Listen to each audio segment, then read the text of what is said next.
Today at approximately 12:23 p.m., our dispatch center received a call regarding a possible trench collapse at the intersection of Bryan Road and FM 2218. We dispatched fire, EMS, and police department units and determined at that time that there was possibly a person, a worker, who was trapped as a result of a collapse. Dispatch notified the county and additional services to enact a countywide protocol, and I'll let the deputy chief explain that and what goes on with that. As a result of this incident, there were 3 workers, one of which was trapped as a result of the collapse, and at approximately 12:32 was pronounced deceased.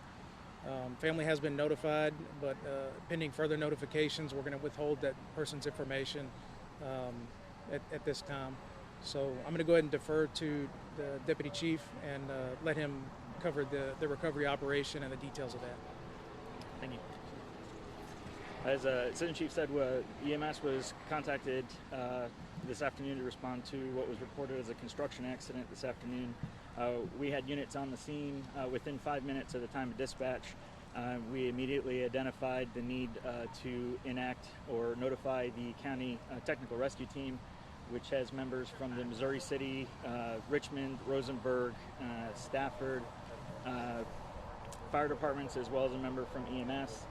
Their primary responsibility was to shore up the trench and make it safe for rescuers to go in and treat the patient as best they could. We also deployed our ambulance to handle rehabilitation and safety for the rescuers that were here. We had approximately 30 first responders here in an effort to rescue the gentleman from the trench, and we're continuing that operation now. The rehab operation now of the firefighters here. Can you describe what the worker was doing exactly and how this all happened? So as I understand, it's a utility contract crew that was putting in some lines in a ditch. There was a trench that was approximately 8 foot by 5 foot that the worker was working in when the dirt collapsed around him. And you guys have a special team, you said. Can you talk about the training that you do and kind of how important it is to have this specialized team? Sure. So it's a combined effort with multiple departments in the county. It's the spearheaded by the county fire marshal's office, but it's a technical rescue team. They do trench rescue, structural collapse, technical rescue things. There's quite a bit of extensive training that it's involved in addition to the regular paramedic or firefighter duties that they encounter. The main thing that they do initially when they come into the scene is to make the scene safe, to protect the rescuers and any further injury to any patients that may be involved. They typically use ladders, wood timbers, and steel plates, and a rope and pulley system to secure the area so they can get in and get any victims out. Was there any other effort to rescue the man before first responders got here? I don't have any information on any effort ahead of time. Did weather play a role in? I don't know whether weather played a role in the accident. I know that it definitely played a role in how we responded to the incident.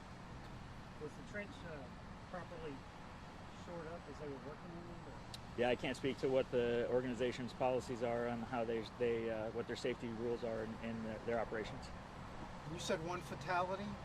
That the team recovered one person from the trench. Okay, no other injuries? There were no other injuries on the scene.